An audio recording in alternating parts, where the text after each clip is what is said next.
हमारे channel Bollywood movie inside को subscribe करें और बेल आइकन दबाएं नए वीडियो की नोटिफिकेशन पाने के लिए। दोस्तों नमस्कार, आज हम बात करने वाले हैं हाल ही में रिलीज साइकोलॉजिकल थ्रिलर मूवी के बारे में जिसका नाम है अगली स्टोरी, जिसे डायरेक्ट किया है प्रणव स्वरूप ने और इसकी करंट IMDb रेटिंग है 7.7 आउट ऑफ 10। तो दोस्तों मूवी काफी बेहतरीन है और इसकी एंडिंग तो आपका दिमाग ही घुमा देगी, तो वीडियो को अंत तक जरूर देखें। तो बिना समय गवाए अब वीडियो शुरू करते हैं। मूवी की शुरुआत में हमें एक सोसाइटी का सीन दिखाया जाता है और हम एक आदमी को देखते हैं जो खून से लथपथ होता है। अब नेक्स्ट सीन में हमें दिखाया जाता है एक औरत की डेड बॉडी को कोई घसीट कर ले जा रहा होता है। अब सीन शिफ्ट होता है और हम एक कपल को देखते हैं जिसमें हस्बैंड का नाम कार्तिक और वाइफ का नाम नेहा होता है। दोनों रात में इंटीमेट हो रहे होते हैं, लेकिन हम देखते हैं नेहा का उसमें कोई दिलचस्पी नहीं होता है। तो कार्तिक नेहा का मंगलसूत्र पकड़कर बोलता है, कितनी अजीब बात है, तुम बस इसकी वजह से मेरे साथ सोने पर मजबूर हो। उसका ये स्टेटमेंट बताता है कि दोनों की शादीशुदा जिंदगी कुछ अच्छी नहीं चल रही। अब नेक्स्ट सीन में हम देखते हैं नेहा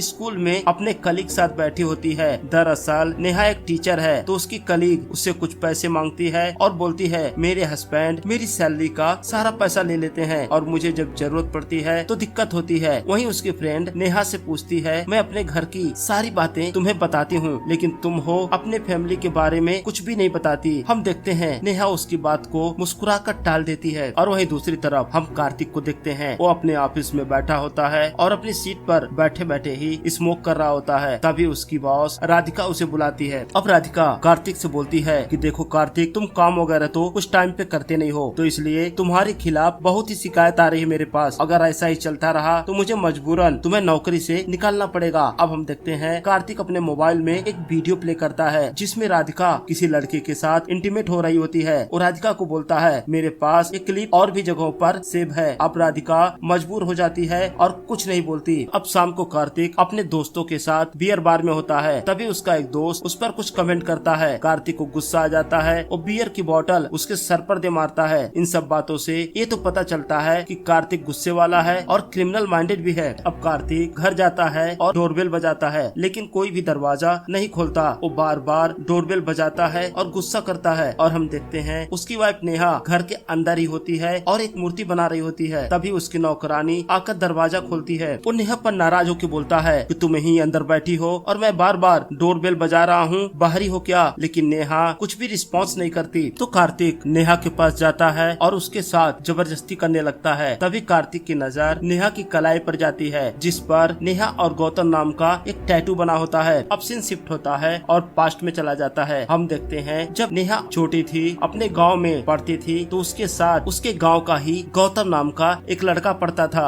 दोनों एक दूसरे को पसंद करते थे, एक साथ स्कूल जाते थे, बागीचे में भी एक साथ ही खेलते थे। नेहा काफी खुश थी और उसकी जिंदगी अच्छी कट रही थी, लेकिन एक दिन उसके लिए बुरी खबर आई। उसको पता चला कि उसकी नानी अब इस दुनिया में नहीं रही। नेहा बहुत छोटी थी, तभी उसने अपने माँ बाप को खो दिया था, तो उसकी नानी ही उसकी देखभाल करती थी। अब उसकी नानी भी इस दुनिया में नहीं रही, तो ये नेहा के लिए सबसे दुख की बात थी। ऑप्शन शिफ्ट होकर प्रेजेंट टाइम में आ जाता है और हम देखते हैं नेहा बाथरूम में खड़ी होकर रो रही होती है। अब वो रेडी होती है स्कूल जाने के लिए, तो कार्तिक कार से नेहा को स्कूल ड्रॉप करने जाता है। हम देखते हैं रास्ते भर कार्तिक नेहा को हवस भरी नजर से देख रहा होता है। जब वो स्कूल के पार्किंग में पहुंचता है तो नेहा कार से उतरने लगती है, लेकिन कार्तिक उसे पकड़ लेता है और उसके साथ कार में ही इंटीमेट होता है। अब नेहा शाम को स्कूल से घर आती है और अपने बेड पर आराम करती है और सोचने लगती है। सीन पास्ट में चला जाता है। हम देखते हैं गौतम और नेहा अब बड़े हो चुके थे और दोनों एक दूसरे को बहुत प्यार करने लगे थे और उसी दौरान नेहा ने गौतम के नाम का टैटू अपने हाथ पर बनाया था। अब सीन शिफ्ट होकर प्रेजेंट टाइम में आ जाता है। हम देखते हैं अब कार्तिक भी ऑफिस से घर आ जाता है। उसके हाथ में मिठाई का डब्बा होता है। वो मिठाई नेहा को देता है तो देखता है नेहा रो रही होती है। तो कार्तिक नेहा से पूछता है गौतम के लिए रो रही हो क्या?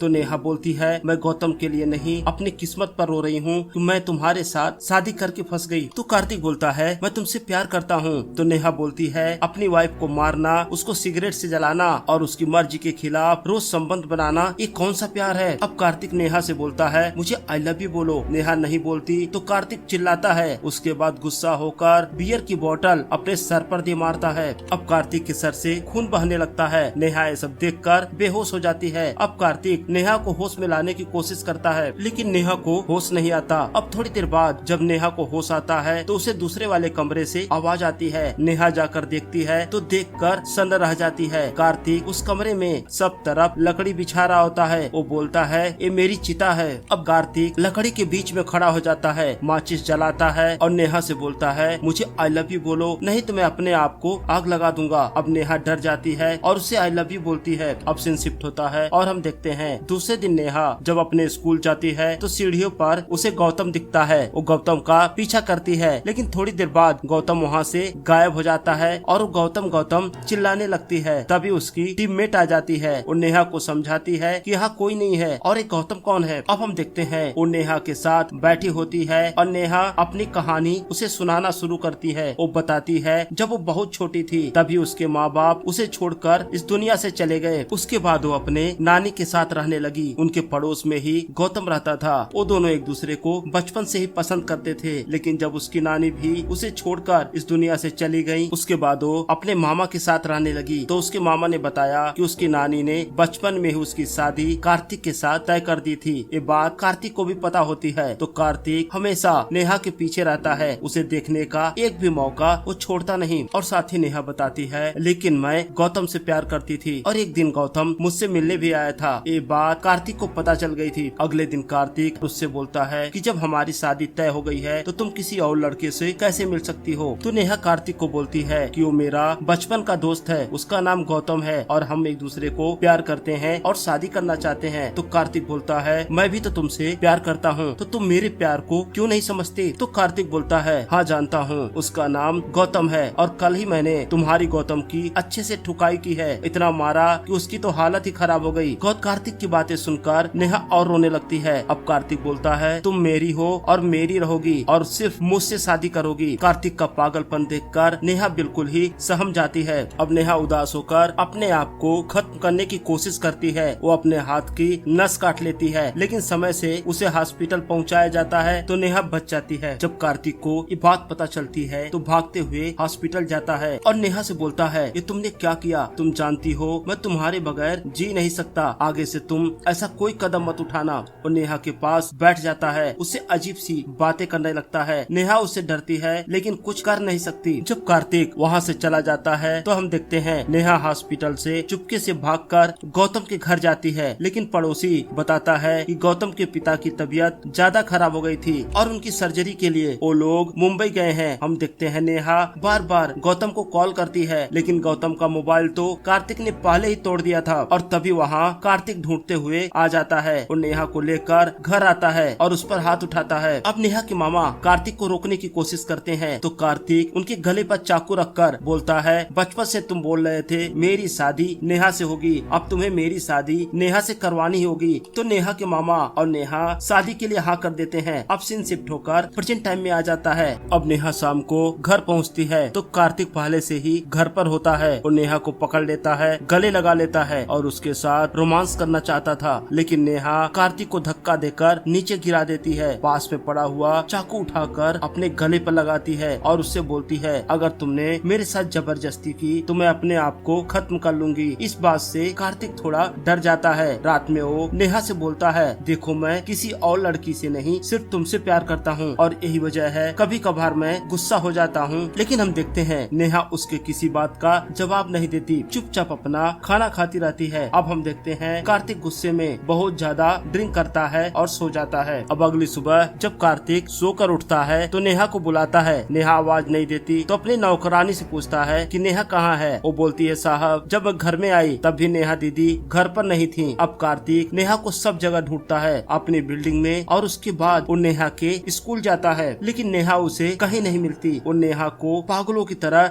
ढूंढता रहता है। वो नेहा को सब तरफ ढूंढता है, उसे नेहा कहीं नहीं मिलती। अब कार्तिक को नेहा के साथ बिताए हुए पल याद आते हैं। कार्तिक थक हार कर घर वापस आ जाता है, ड्रिंक करता है और सो जाता है। अगली सुबह उसके घर की डोरबेल बजती है। वो दौड़कर दरवाजा खोलता है, उसे लगता है नेहा आ गई होगी, लेकिन जब वो दरवाजा खोलता है तो सामने घर की नौकरानी होती है। अब कार्तिक दोबारा ड्रिंक करने लगता है और नौकरानी घर का काम करने लगती है। नौकरानी नेहा के कपड़े ठीक करके उसे रख रही होती है और वो नेहा की साड़ी अपने कंधे पे रखी होती है। अब कार्तिक नशे में होता है और अपनी नौकरानी की तरफ मुड़ता है तो उसे लगता है नेहा आ गई। वो अपनी नौकरानी को जबरदस्ती पकड़ लेता है, बिस्तर पर ले जाता है और उसके साथ जबरदस्ती करता है। और एकाएक कार्तिक को होश आता है। वो देखता है बिस्तर पर नेहा नहीं होती। वो नौकरानी को मारकर भगा देता है। अब कुछ दिन बाद नेहा वापस घर आ जाती है तो कार्तिक नेहा से पूछता है, तुम कहाँ गई थी? मैं तुम्हारे बिना पागल हो रहा था। लेकिन नेहा कुछ जवाब नहीं देती तो कार्तिक उसका हाथ पकड़ लेता है। अब नेहा बोलती है, मैंने तुमसे बोला था अगर तुमने मुझे छुआ तो मैं अपने आप को खत्म कर लूंगी। तो कार्तिक बोलता है, मैं तुम्हारा हस्बैंड हूँ, मैं तुम्हें छू सकता हूँ। अब नेहा बोलती है, लेकिन मैं तुम्हें पसंद नहीं करती, मैं तो गौतम से प्यार करती हूँ। ये बात सुनकर कार्तिक गुस्सा हो जाता है और बियर की बोतल उठाता है और नेहा के सर पर मारता है। नेहा के सर से खून बहने लगता और नेहा फर्श पर गिर जाती है और कार्तिक बेहोश नेहा को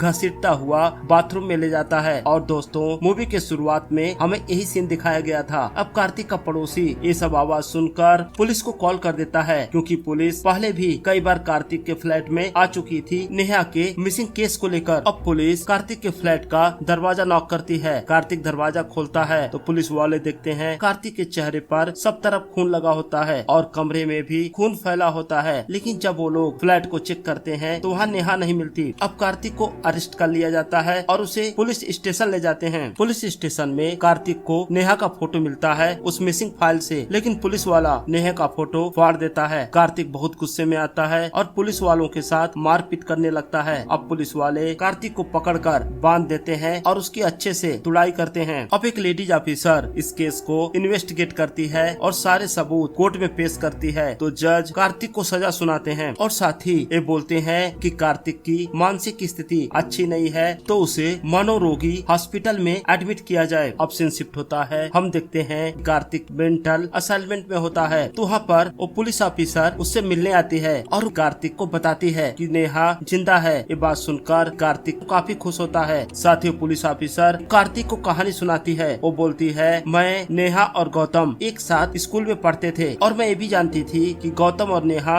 एक दूसरे को पसंद करते थे, लेकिन मैं एसआई की ट्रेनिंग के लिए चली गई। वापस जब आई तो मुझे पता चला तुम्हारी शादी नेहा के साथ हो गई। लेकिन कुछ दिन पहले ही मेरी गौतम की मुलाकात नेहा से हुई तो नेहा ने बताया किस तरह तुम उसे मारते पीटते हो, तो हमने प्लान बनाकर नेहा को एक हफ्ते के लिए गायब कर दिया और जब नेहा वापस आई तो तुमने उसके साथ दोबारा मारपीट की। जब तुम नशे में बेहोश थे तो हम लोगों ने तुम्हारे घर का दरवाजा खोला और नेहा को लेकर चले गए और जिस जज ने तुम्हें सजा सुनाई थी उनके सामने सारी बातें रखी तो उन्होंने नेहा और तुम्हारा डिवोर्स एक्सेप्ट कर लिया। अब मूवी के आखिरी में हम देखते हैं नेहा गौतम के साथ खुशी खुशी रह रही होती है और इसी के साथ ये मूवी यहीं पर समाप्त हो जाती है। तो दोस्तों, अगर आपको वीडियो पसंद आया हो तो वीडियो को लाइक करें, चैनल को सब्सक्राइब करें। अब हम मिलते हैं अगली वीडियो में, तब तक के लिए जय हिंद दोस्तों।